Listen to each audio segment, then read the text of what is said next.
Hello and welcome to Exile Between Fallen Worlds dev blog number 5. I think it's number 5. We're actually looking at in-game GUI today. It sounds boring. It's not boring. It's cool. It's a cool GUI system. Took me about a week and a half to do it. But a couple of those days I spent drawing some art, coloring, whatever, doing art. These two, I was quite impressed myself. Yeah, most of these later ones here. Alright, so what are we looking at? Looking at cards. What are cards? Cards in this game are everything. They're characters, your class, your abilities, your what I call passive and active cards. When you're going into a game, whether it be PvP or co-op campaign, you need to load up a deck.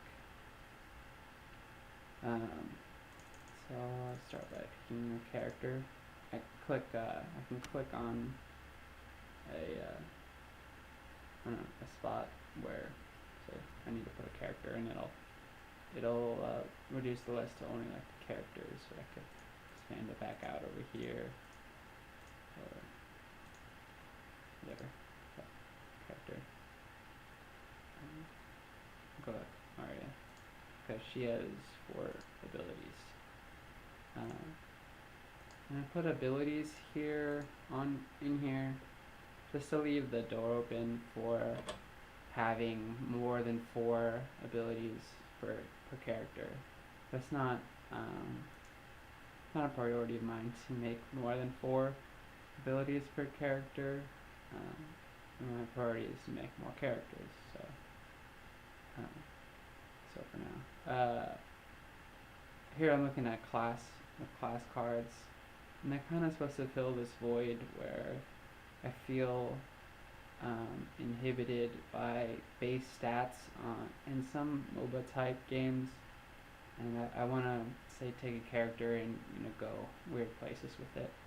And although there's only 4 class cards right now, there will be many others.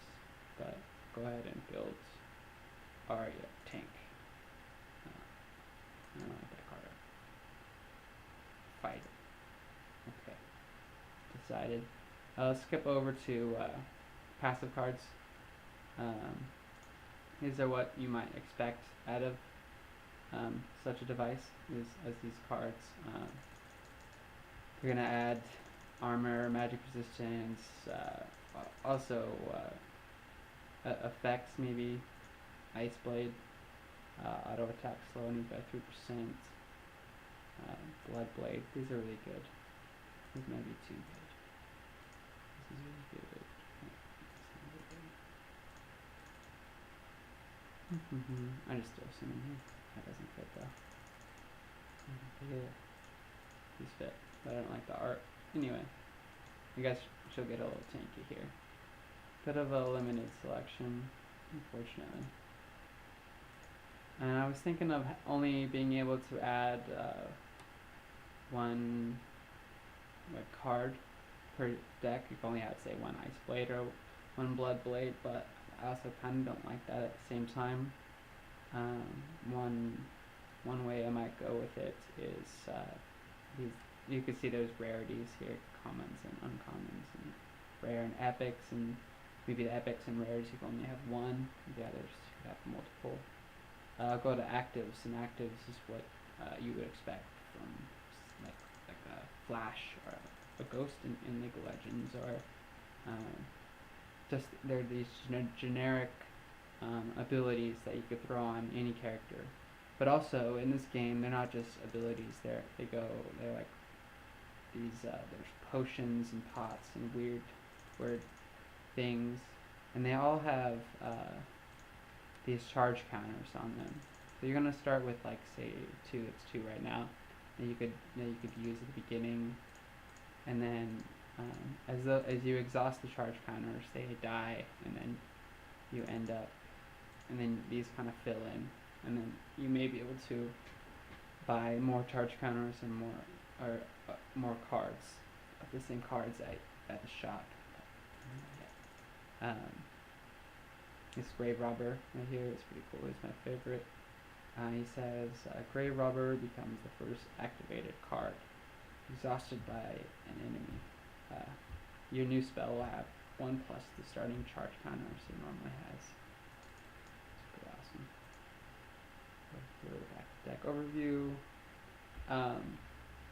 So one awesome thing about this setup is all the cards are, they're not just images of what you see. They're made up of like 6 images, and they're being put together at run.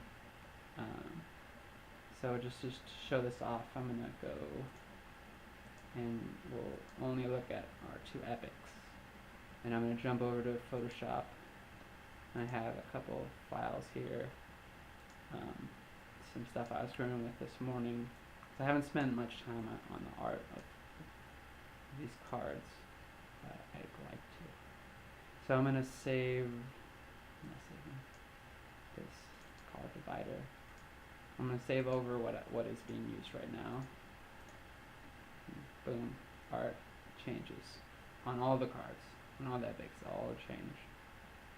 So it makes it really easy to change anything I want about the cards, any of the layout or whatevs. Yes.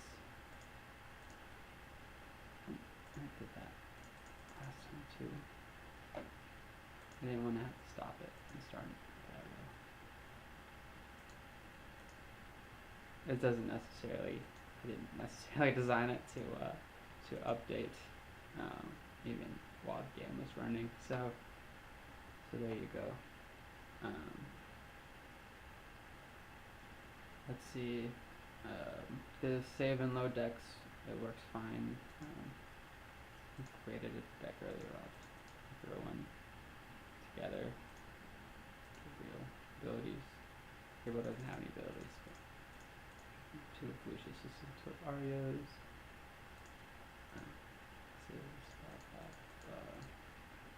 Also, if you could take cards off by right clicking them.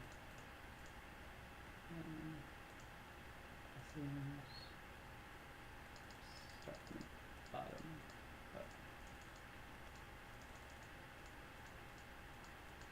Anyway, it won't let you save it if you don't have all the slots.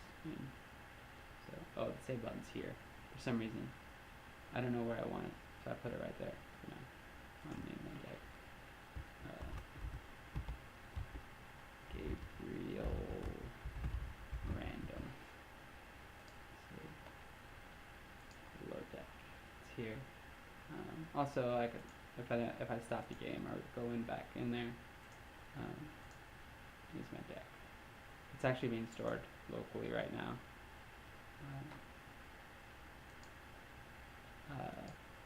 It could be being saved online, but I haven't done that yet.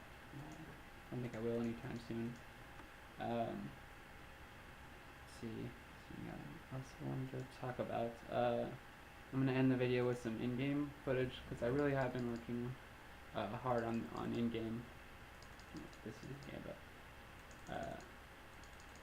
but there's nothing in there I really wanted to talk about. It's all being worked on.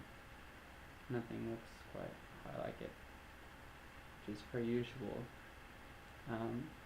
The next video, I'm going to talk about Unity arrays, and it won't be very exciting, but I think someone somewhere might want to listen to me talk about that, and I've been doing a lot with arrays, as you can imagine.